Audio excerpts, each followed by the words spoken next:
Hello and welcome to Good Morning Thailand. Today we'll be talking about some of the news topics from across the country. One, Alexi Latour is not here today. He's in Phuket with the team shooting some projects. So it's going to be only me today. I'm going to start off the show with some quick shout outs, so please bear with me. Firstly, thank you to Fazwaz for sponsoring the show. If it wasn't for you, we wouldn't be here. So if you've ever thought about buying real estate property, please check out fazwaz.com. They're the largest real estate portal in the country. As well as, if you're looking for some entertainment or something to do this weekend, I've got two things for you to check out. Firstly is comedy. That's right. Alex is not here today, but he will be here on a Saturday, the November the 8th. Alex is hosting the comedy and karaoke night at Iron Fairies.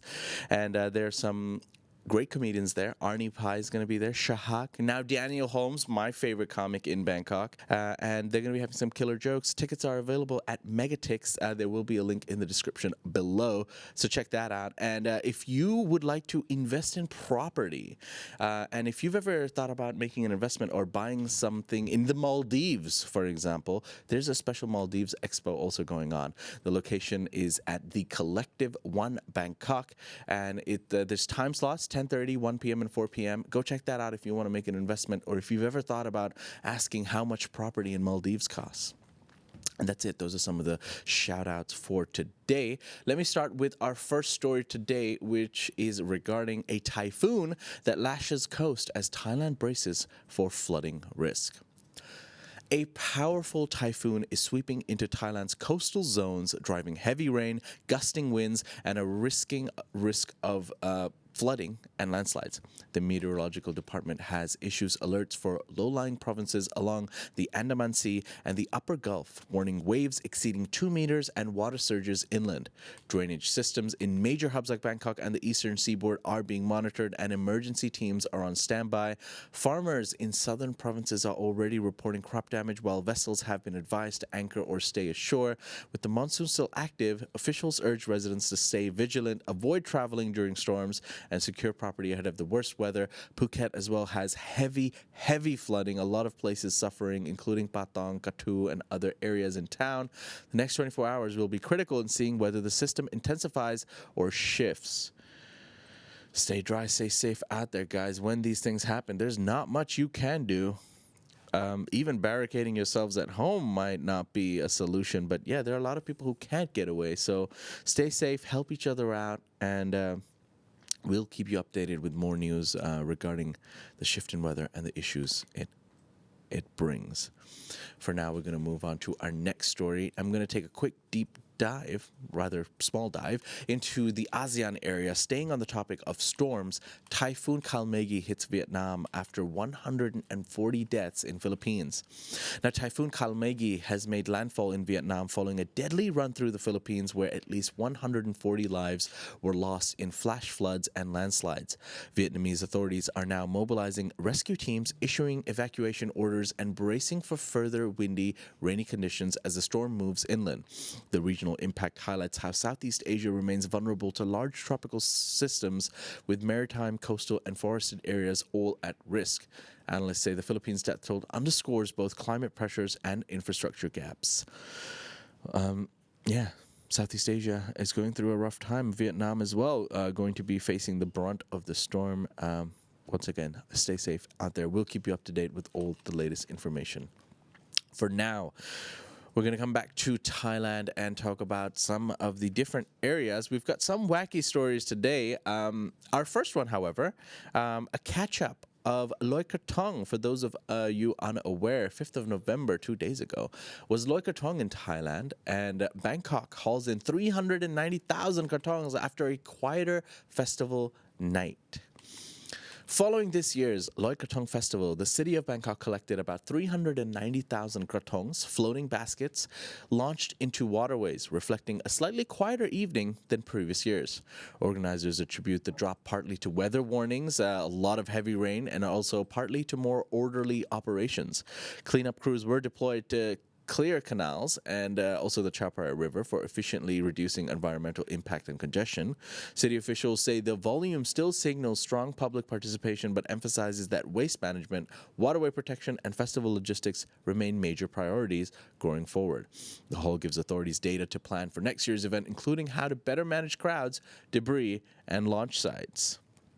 There you go, quite a Loy Krathong, because it is raining quite heavily all around Thailand. But yeah, the people are still out. A very, very important event for most Thai people. And if you have a Thai partner, then yeah, you'll know that it means a lot to them. And it's a very nice event and festival to participate in. So I hope you all had a lovely Loy Krathong if you could participate. If not, there's always next year.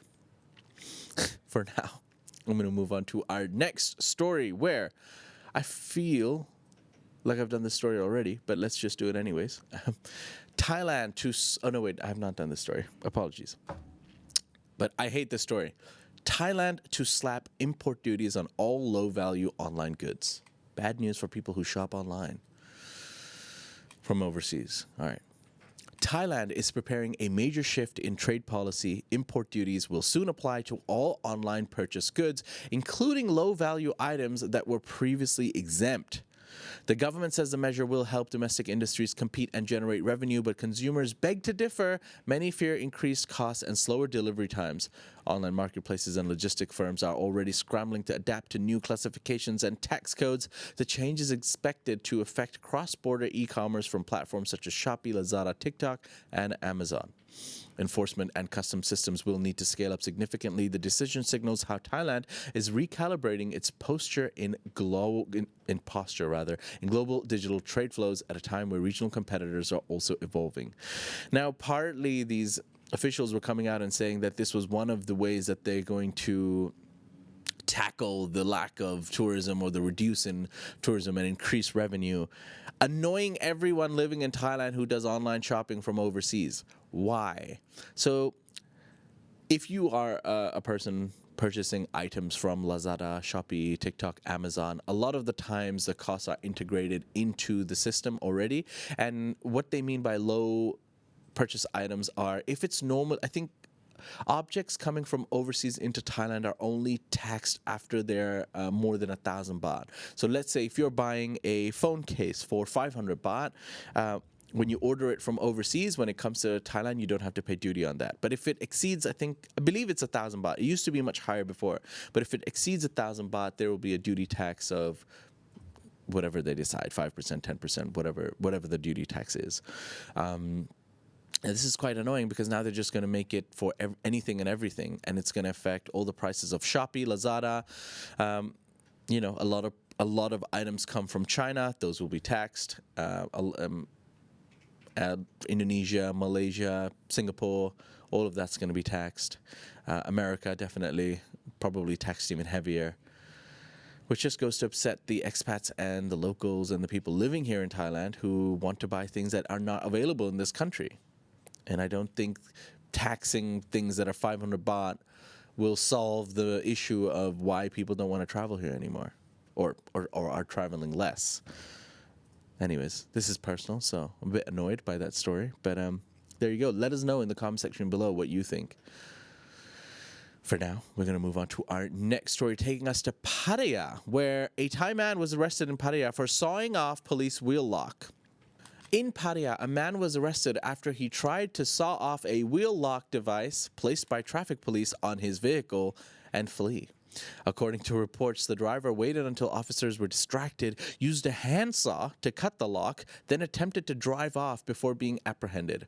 Patrol officers caught him nearby and recovered the saw and the cut lock. He now faces charges including tampering with enforcement equipment, resisting arrest, and driving without compliance.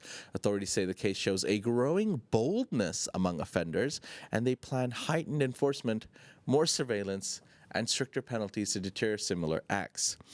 If the police lock your vehicle, please don't try to saw it off and drive away.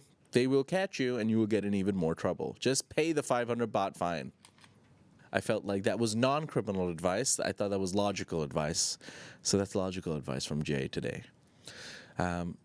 We're going to stay in the region around Pattaya in Chon Buri, where a man threatens his neighbor with a gun. Get this, for a cat-related dispute. Who knew cats also invoke violence in people? A dispute in Chon Buri province over a neighbor's cat straying into someone's garden escalated into a tense standoff when one man retrieved a firearm and threatened his neighbor. The cat had repeatedly wandered in and damaged plants, and after warnings were ignored, the gardener claimed he felt compelled to act. Now, police were called, obviously, confiscated the gun, and arrested the man for illegal weapon possession and making threats. The incident illustrates how a seemingly minor pet-related dispute can spiral into a serious crime when firearms are present. Well, are you willing to shoot someone for having their cat damage your property? I guess this man is. But yeah, domestic disagreements are involving weapons and just are getting even more and more prevalent, I guess. But guys, don't get mad, all right? They're just pets. And I understand cats are out there and they're trying to, create violence for people, but don't get mad. Be cool. Be cool. And that's it. Those are some of the stories from across Thailand today. You can find more stories on the Thaiger.com or get involved in the conversation at ASEANnow.com. That's Thailand's largest English news forum. And once again, a big shout out to Fazaz for supporting the show. I did not play the Fazaz advertisement today, but it's okay. We'll do it tomorrow. But if you've ever thought about property, just thought about property, anytime you're just sitting there thinking homes, condos, think about Fazaz.com. And if you would like some entertainment this weekend, once again, Iron Fairies, Saturday night. Alex is hosting. There's some big comedians. Buy your tickets at megatix.com. There will be a link in the description below. And Maldives Expo, if you've ever thought about buying property, make your way to One Bangkok and check out the Maldives Expo. That's bye for now. I'm going to go into the live chat and chat with the viewers. Take care. Bye-bye. Story, please like and subscribe. And for more Thailand news, follow us on Instagram, YouTube, or TikTok at The Tiger, or you can go to thetiger.com and join the conversation.